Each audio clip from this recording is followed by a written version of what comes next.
Get Rich Education is brought to you by Norada Real Estate Corporate Direct and Ridge Lending Group.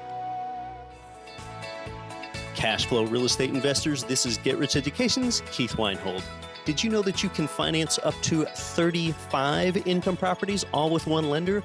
Ridge Lending Group specializes in investment property loans, and they do it in almost every U.S. state.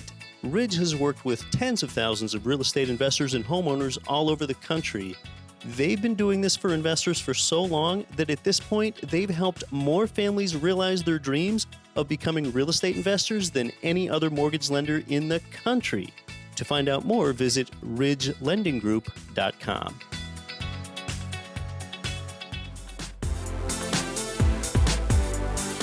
Welcome to Get Rich Education with Keith Weinhold, giving you information and ideas on the investment that has turned more ordinary people into millionaires and billionaires than anything else, and can provide you with more wealth and happiness than you ever thought possible.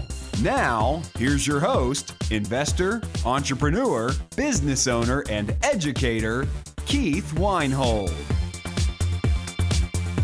Welcome to Get Rich Education. You are inside GRE episode 102. I'm your host, Keith Weinhold, from St. Petersburg, Russia to St. Petersburg, Florida, and across 168 nations worldwide. Thanks for being here. We're going to talk with a successful real estate investor today, Ben Leybovich. He's someone that's going to bring us sort of a different perspective and do it probably in a curb one's enthusiasm sort of way. Things aren't always sunny and great in real estate investing. It's probably just better than anything else. But you need to run a counterpoint to yourself sometimes, and that's one reason I sought out today's guest for you. And he's got a heck of a story too. Growing up in Russia in hardship and then moving to the United States, he was later diagnosed with a pretty scary disease that I'm sure he'll share with you today. When you're diagnosed with a potentially debilitating disease and you don't know how you're going to be able to provide for your family, Ben recognized that there are three types of income out there in which he could provide for his family. There's earned income, there's passive income, and there's portfolio income. Passive income is that type that you don't have to work for, and he found that real estate investing is so conducive to passive income production. But along the way, Ben's been burned in real estate investing, and he'll tell you that he's been burned, and you can hear this both in his voice and with the content that he delivers. He knows that real estate works, he's stuck with it, and he's had success since. He speaks with bluntness and conviction. And there are some differences between Ben and I. For example, Ben's never hired professional management for his properties, and I'm a big believer in using professional management. GRE is a better show when I occasionally have a serious real estate investor here that does not see things the same way that I do. It's a more valuable listen for you that way when I don't pass everything exclusively through the filter that I believe in. Ben and his family recently moved from Ohio to Arizona, which is where he joins me from today. Let's meet Ben Leybovich. Well, I'd like to welcome in a special guest today because he's really become quite a great real estate investing teacher. He was born in Russia. His family arrived in the United States when he was just 13 years old. He's a multifamily investor today. He's been a longtime contributor at Bigger Pockets. Today, he runs Cash Flow Freedom University. Welcome to Get Rich Education, Ben Leybovich. Thank you so much for having me. It's so good to have you here. You have such a good story. Tell us about being born in Russia, emigrating here, and what happened to you that turned you and made you come up with a compelling why that got you into passive real estate investing of all things. Well, that's a good question. That's a long question. It's a long question, a long answer. It justifies a long answer, yes. So having been born in Russia and having grew up in Russia for 12, 13 years, whatever that was, having experience standing in line for toilet papers, soap, basic home necessity items, it builds some amount, as you can imagine, of perspective. I am very much a free market kind of guy. I've seen the other side of it, and I know what it does and what it doesn't do. So you're not going to move me off that point. That's one thing. Now, when I was about 5 years old, I started playing the violin.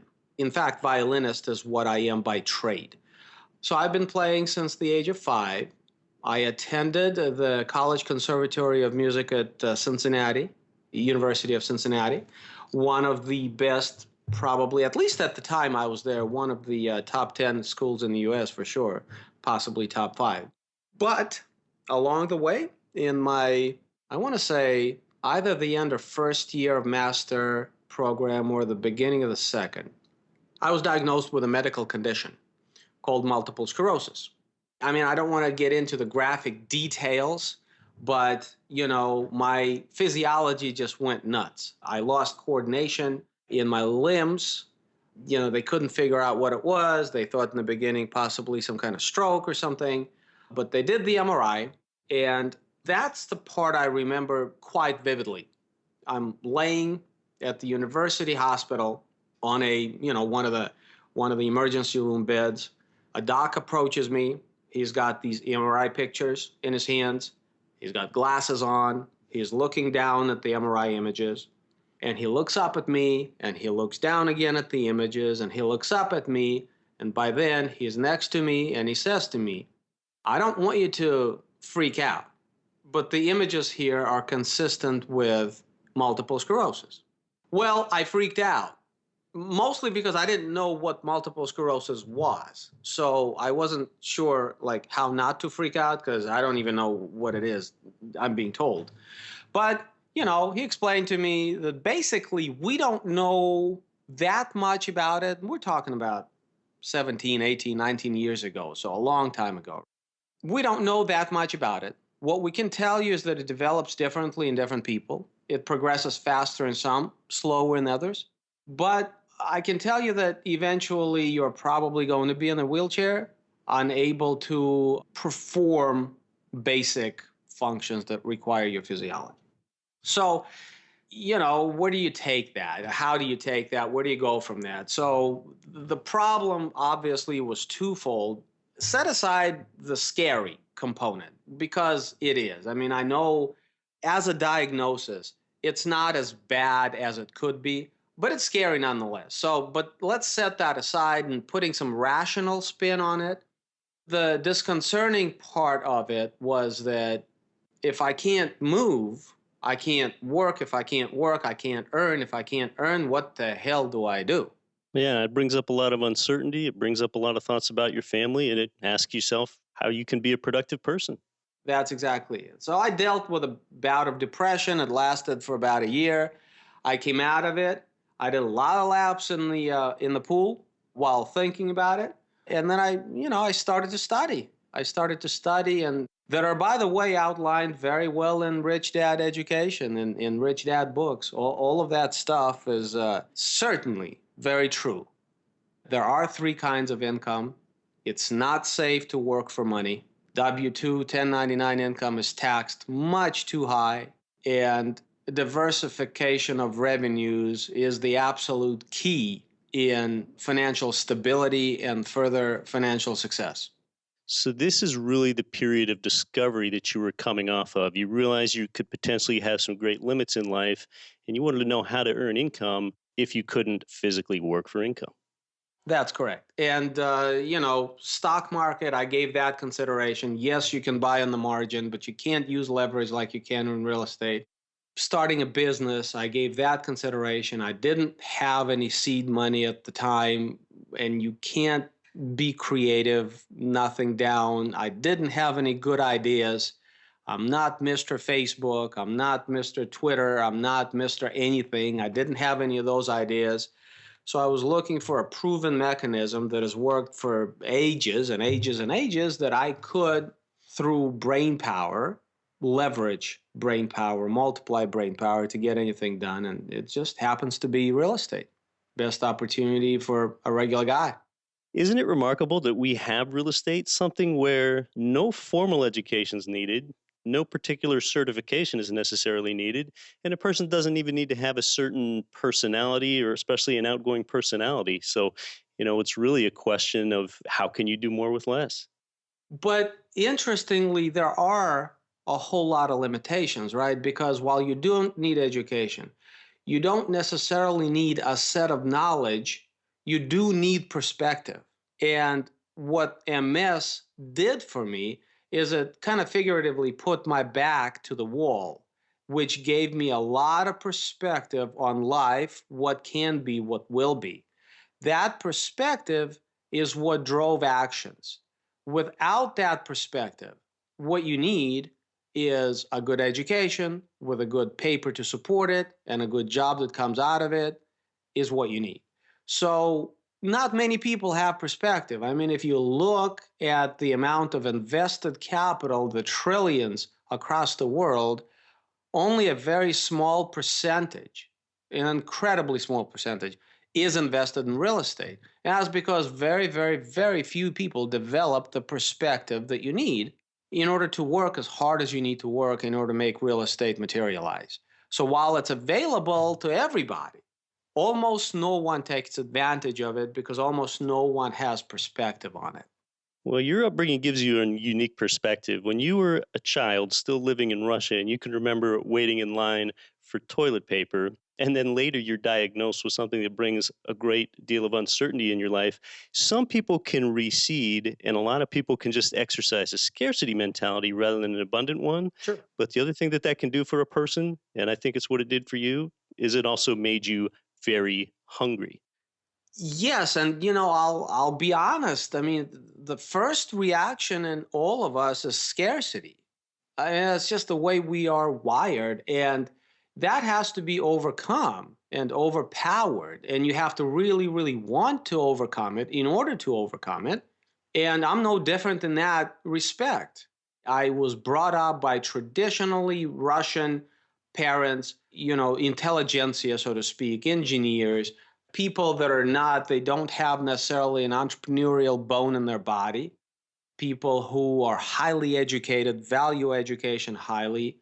And scarcity is very much, I could relate when I was reading those books in Rich Dad series, I could relate tremendously because that's my family. The picture he's describing about his Hawaiian father, it's quintessential. I mean, it's a cliche. Those of us who grew up in those families, we know exactly what that looks like. So I have that mentality imparted in me, to a huge extent. And it's a fight and a struggle to perceive world from the other point of view. But that's what you have to do in order to experience the freedom that we're all looking for. You have to see it before you can materialize it. Well, you saw it in real estate and you've become a small multifamily apartment building investor. So tell us how you manifested your hunger into action. I got in the car, I called people, I asked for money, I looked for property, I lost some, I bought some. I bought some that were I shouldn't have bought. I learned a whole lot. And then I bought some that were much better. Cash flow much better and value much better. It's very much school of hard knocks. You just at some point you have to put the car in drive and hit the gas. With every acquisition, you either get the win or you get the lesson. And people get more lessons early on and more wins later on if they stick with it. And cash flow is what enables someone to be able to weather things and stick with it. Right. And, a lot of the value, specifically of early acquisitions, is the mindset and the knowledge base, the intellectual worth, so to speak.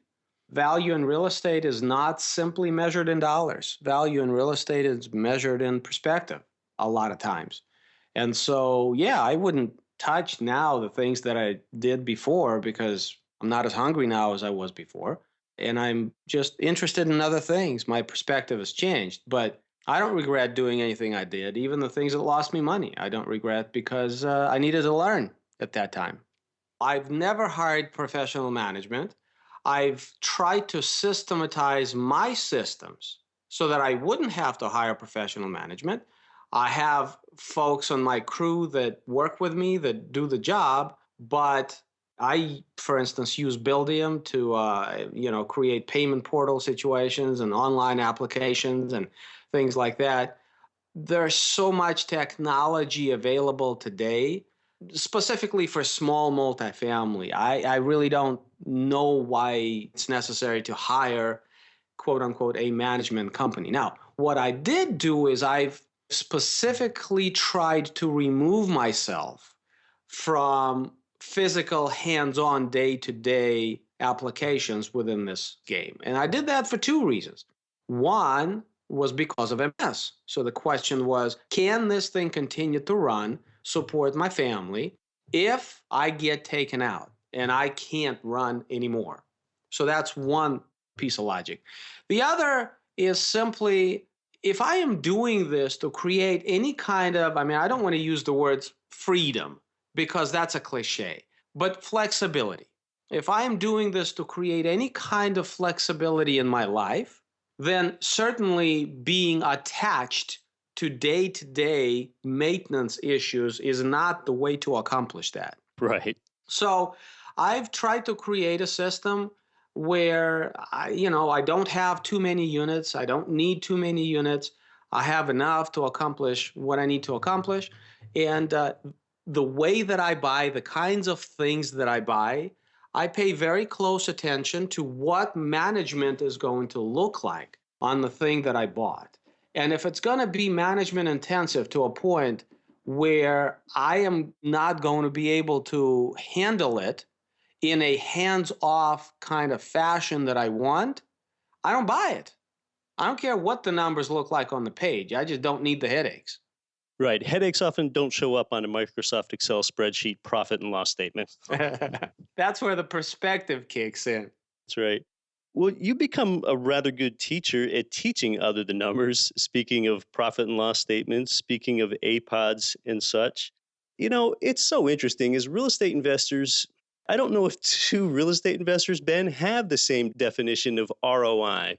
For example, someone might ask a question, what's your ROI been on that apartment building that you've owned for 5 years? And first of all, most people wouldn't have any idea what the answer is. And even if someone has tried to calculate the ROI, I swear they've come up with it a different way than the next person and the next person. So tell us, what's your perspective on ROI? If someone asks you, what's your return on investment on this building? What would you tell them? How would you arrive at ROI?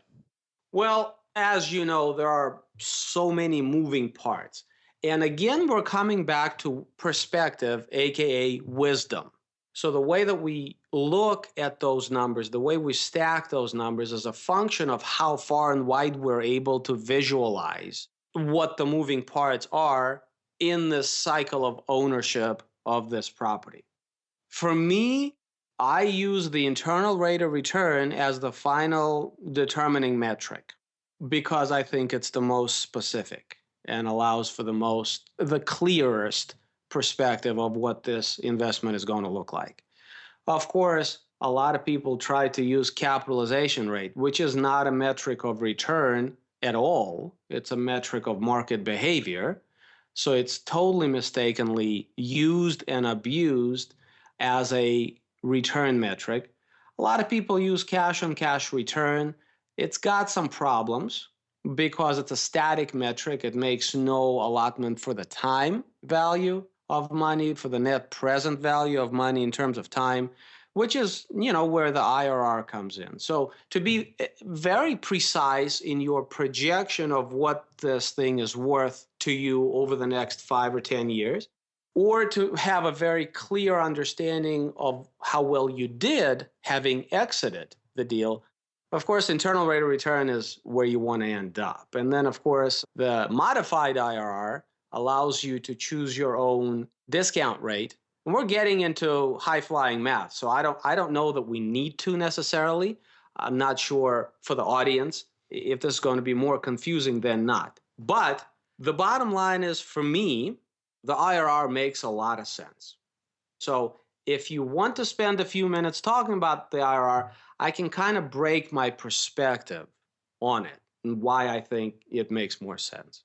Yeah, just in a real broad perspective, since, exactly, we're in an audio medium here. We don't want to get too deeply into numbers, but the internal rate of return, that confuses some people. I think they hear the word internal and they're like, there's something going on inside there internally that I can't quite see. How do you break that down for people? And why is the IRR so important to you?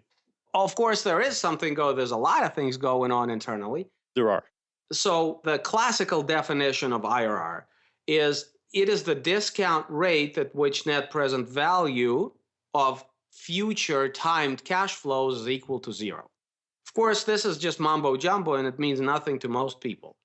And the plain English of it all would be to say something like this. The big problem with cash on cash return is that the buying power of your dollars is not the same from year to year to year. Most people are able to relate to it in terms of just inflation. A dollar today is worth maybe 97.5 cents tomorrow in terms of what kind of stuff it can buy. As you project that further and further and further out, that dollar's worth of return really changes what it can buy, and it changes its value to you as an investor as a result.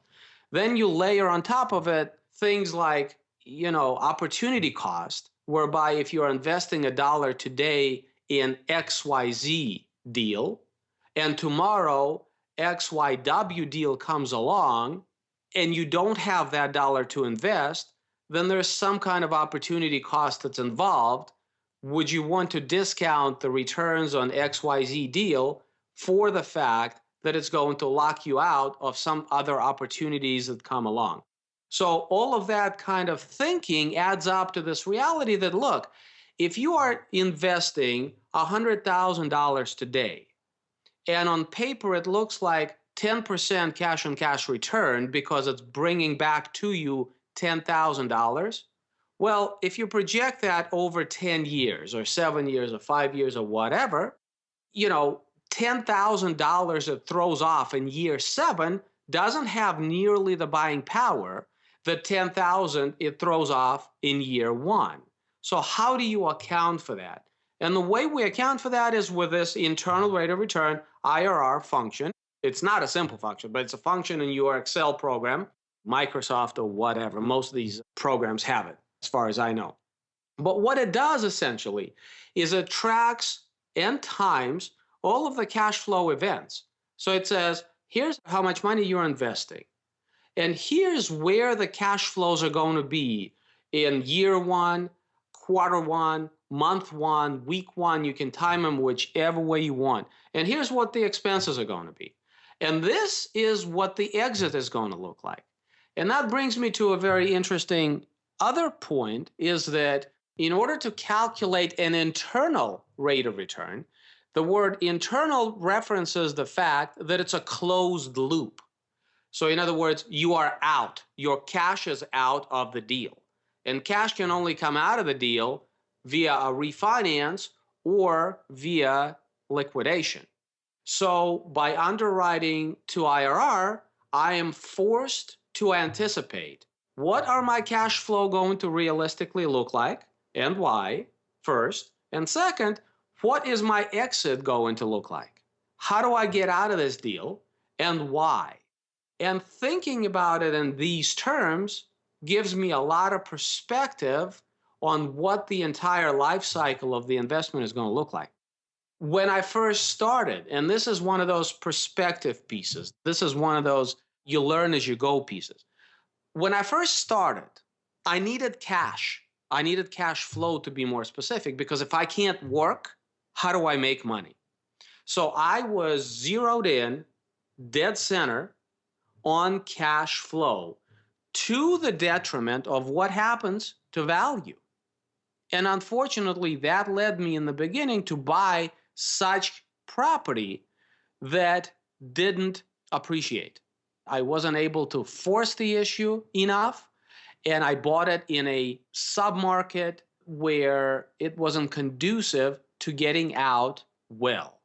And unfortunately, what I learned is that you need to get out well in order for things to end well. It's a mistake to allocate all of your investment return capability in the deal strictly to cash flow.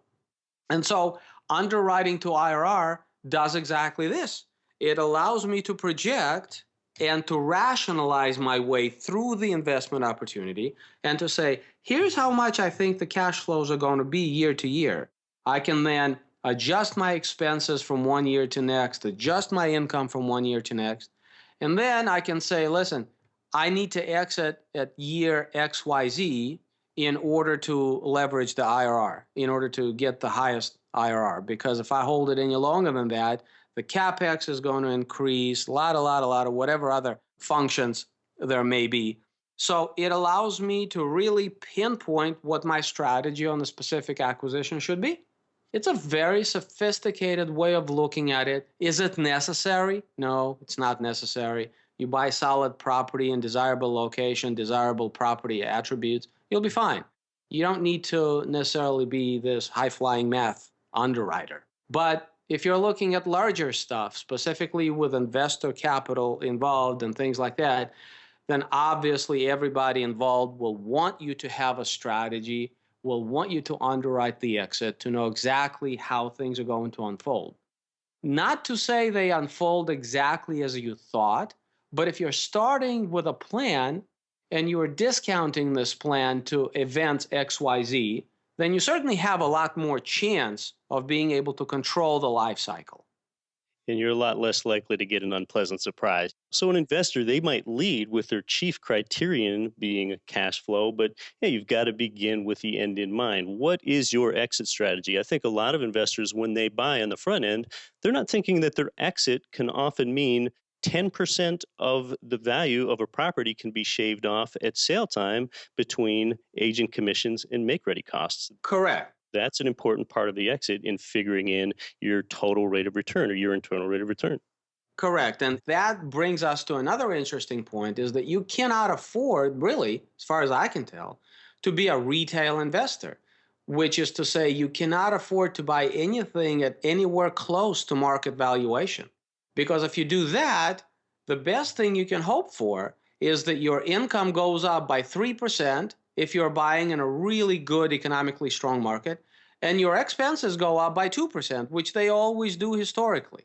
So that is, in and of itself alone, is not going to be able to generate the kind of delta that you need to make it worthwhile to put capital at risk.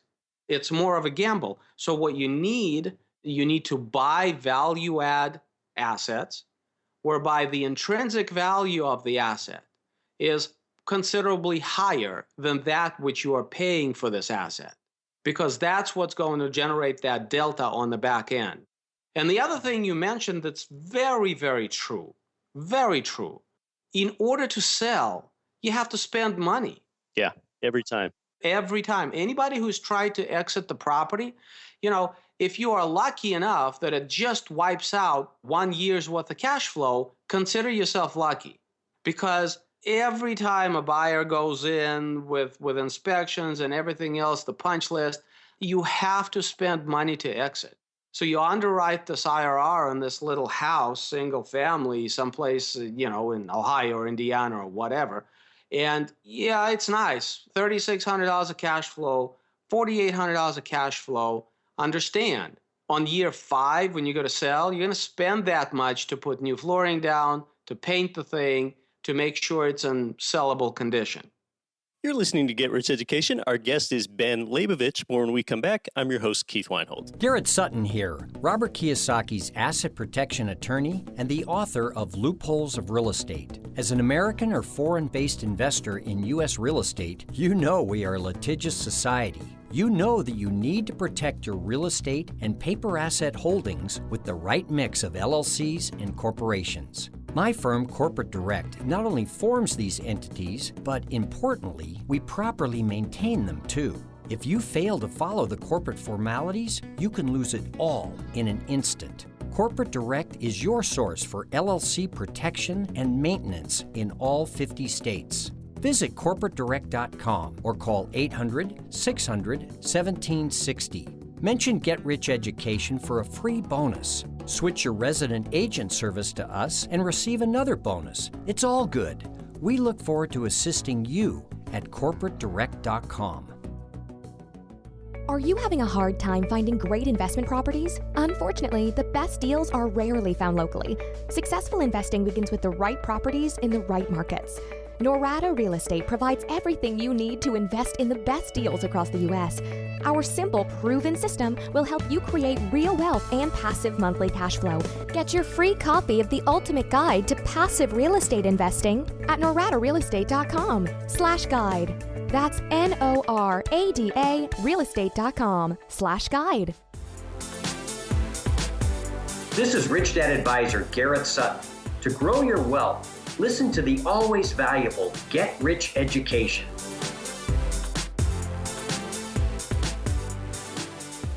Welcome back to Get Rich Education. There's one important thing to bring up too here while we're talking about things like the ingredients of the internal rate of return, including the time value of money. And that is, as long as an investor is prudently leveraged, over time, their cash flow will increase at a rate faster than the rate of inflation. And I've actually done a video on this at our Get Rich Education YouTube channel. Right. I think I know where you're going. Yeah, because your biggest expense is that fixed interest rate debt. Right. And that does not rise with inflation. So, but you do have to be, I guess, rather active and aggressive in getting cash flow increases that keep up with the rate of inflation. If you get rent increases that just keep up with the rate of inflation, your cash flow will rise over time faster than the rate of inflation. That's true, but that requires you to be in a marketplace that can support rate increases. And if you go into the Rust Belt, I can tell you that there's a lot of markets there that will not support rate increases. And that's where you run into trouble. Yeah, you're paying less for property, but you're paying less for a reason, because it's not desirable. Why? Because people don't want to be there. Why? Because they'd rather be somewhere else.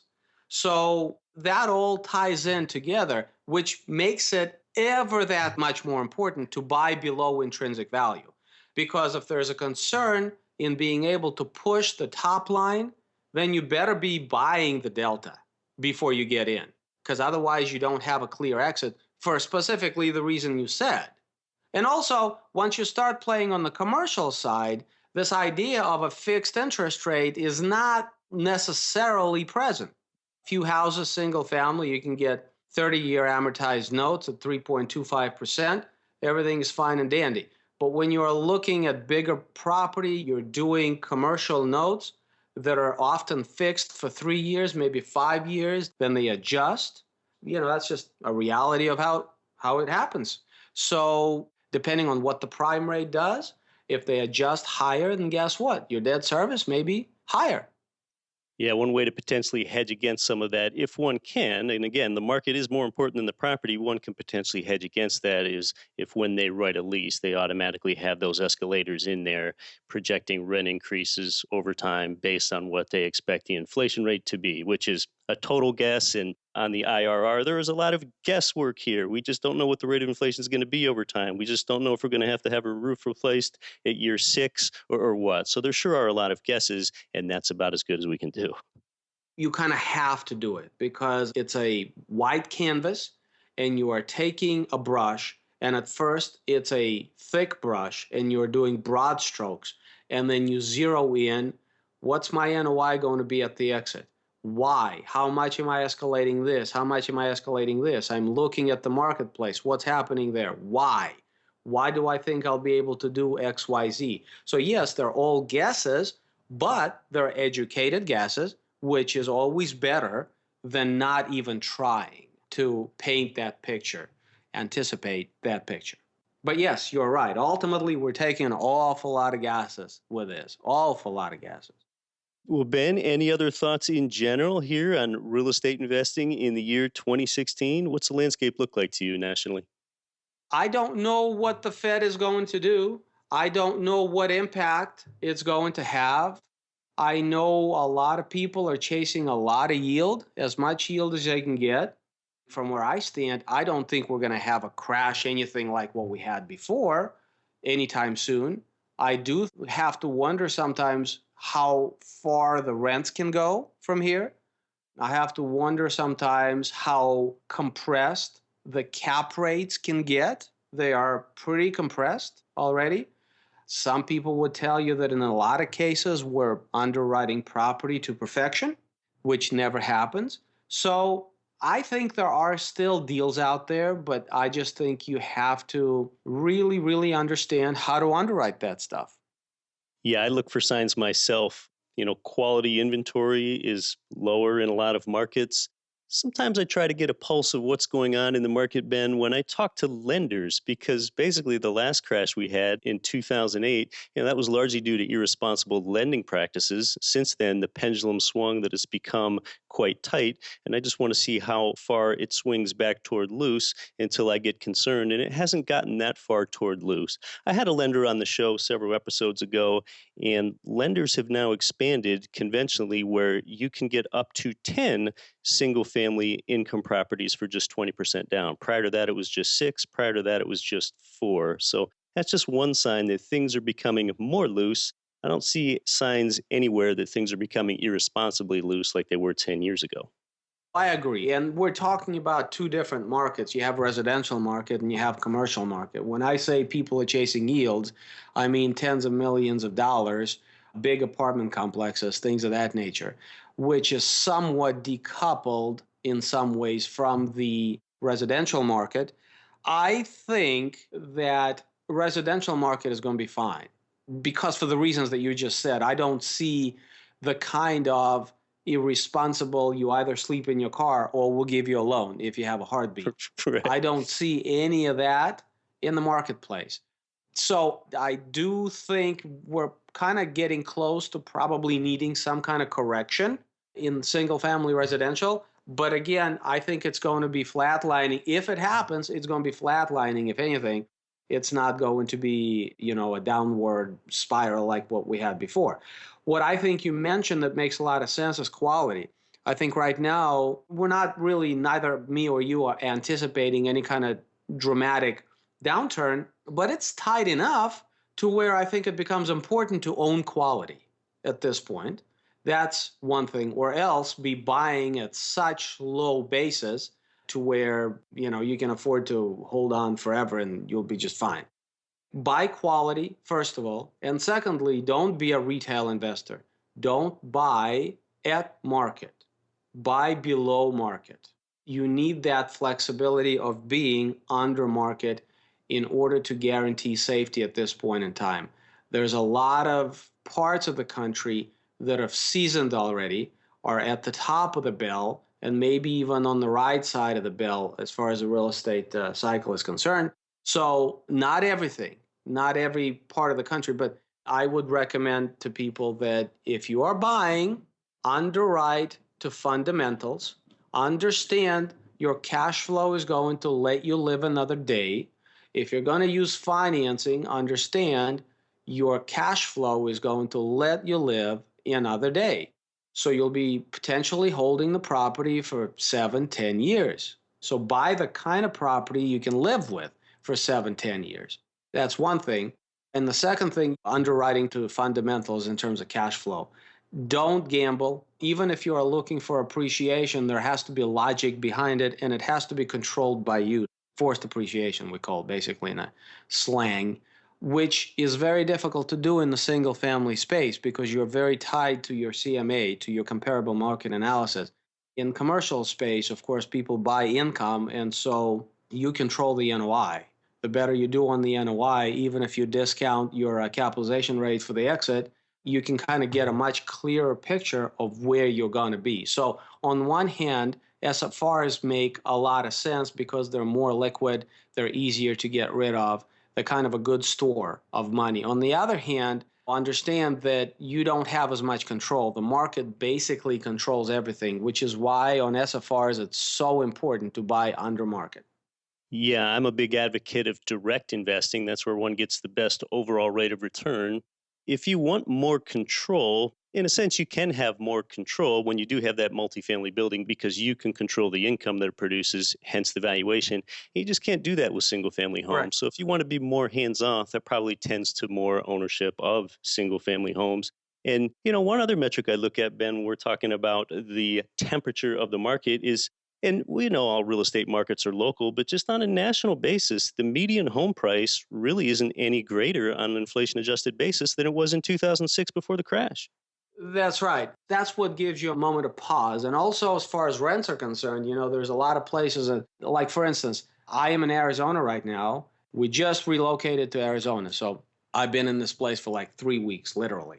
So as I'm looking at this, and as I'm looking out the window and seeing the palm trees, and as I'm looking at the fact that I will never see a snowflake ever again or sleet on my car or anything like that, I look at that and then I go back to a place like Indianapolis, Indiana, Columbus, Ohio, Cincinnati, Ohio. People are paying the same thing. So if you ask yourself a question of why Phoenix is hot, why people are willing to pay 5.5 cap, that's because they're looking at these rents and going like, well, look, nationally, this still has room to run.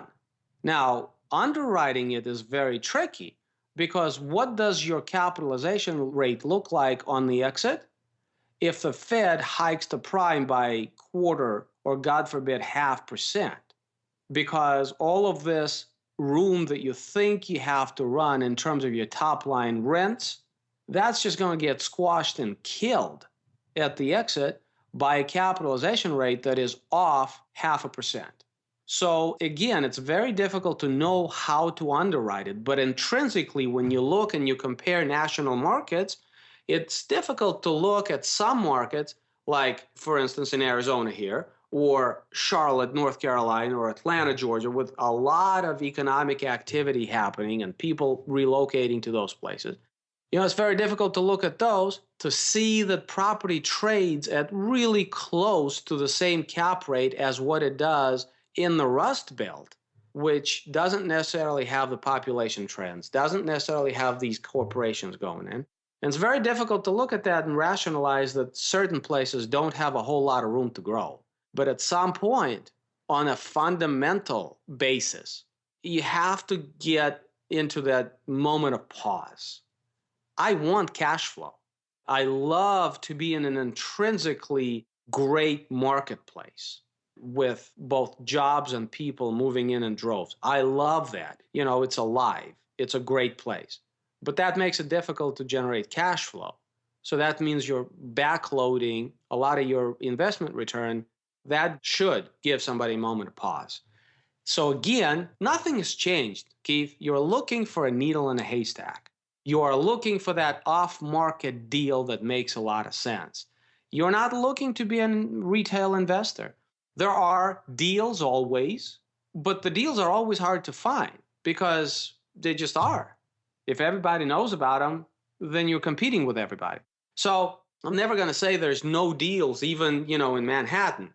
You can find a deal off market, you can get a deal. But in terms of market behavior, we're definitely at the top of that bell curve.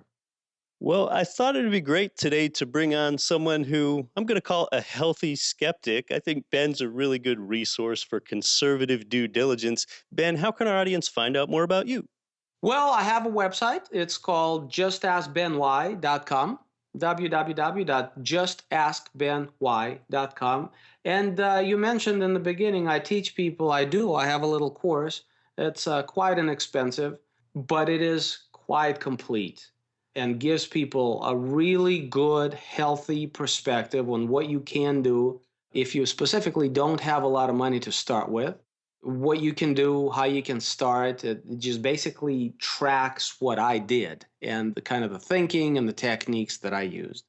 And a lot of people take advantage of it, and I have a lot of positive reviews. So I think it's a nice asset that you don't have to spend $20,000 for, just a few $100. JustAskBenWhy.com. Ben Leybovich, thank you so much for coming on to Get Rich Education. It's my pleasure, Keith. It was fun. Yeah, I enjoyed that too, Ben. Talking with a real estate teacher that has a different approach than me and also a different way of explaining things than I do. Ben is that bigger pockets contributor, and we've had other guests whom have come from that sphere of influence, like Seth Williams and Michael Blanc, who have each been here on GRE. Ben is not a quitter, that's for sure. He knows who he is. He's quite intentional and measured about what he does. Buy for cash flow, choose your market and your submarket even more carefully than you choose your property. When U.S. housing prices peaked 10 years ago, prices then were 24% higher than they are today in inflation-adjusted terms. Back then, you had a lot of irresponsible lending. Today, not so much. There's this great chart, this interactive chart. You can click on and off about 25 of the largest U.S. metros and see what both the overall U.S. market is doing, performance-wise, price-wise, and how your metro market is doing. And you can toggle off any number of metros' price data and overlay them accordingly. That chart will go out in our next GRE newsletter. I expect Rich Dad Advisor Tom Wheelwright to join us next week for his record 4th Get Rich Education appearance. And it's just amazing to grab Tom's energy. I'm looking forward to that. Hey, special thanks to Ben Leybovich today. I'm your host, Keith Weinhold. Live an abundant week and don't quit your daydream. You've been listening to Get Rich Education, telling you what the wealthy won't tell you about real estate and investing.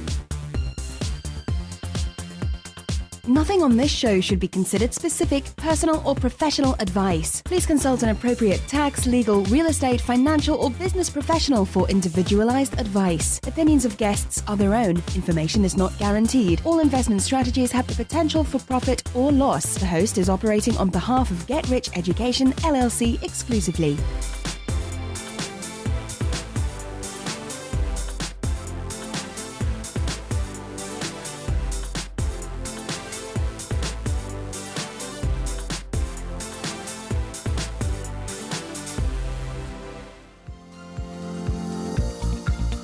Cash flow real estate investors nationwide and worldwide, this is Get Rich Education's Keith Weinhold. Forbes has rated Memphis, Tennessee as the #1 cash flowing market in the world.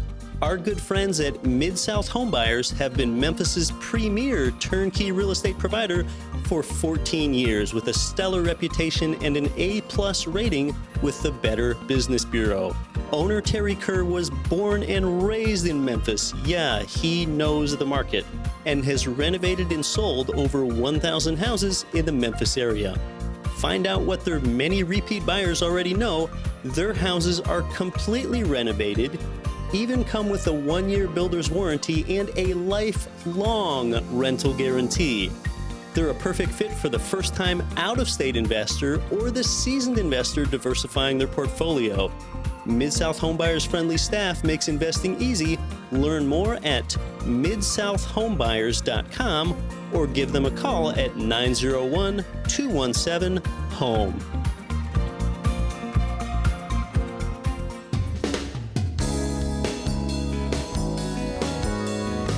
The preceding program was brought to you by your home for wealth building, GetRichEducation.com.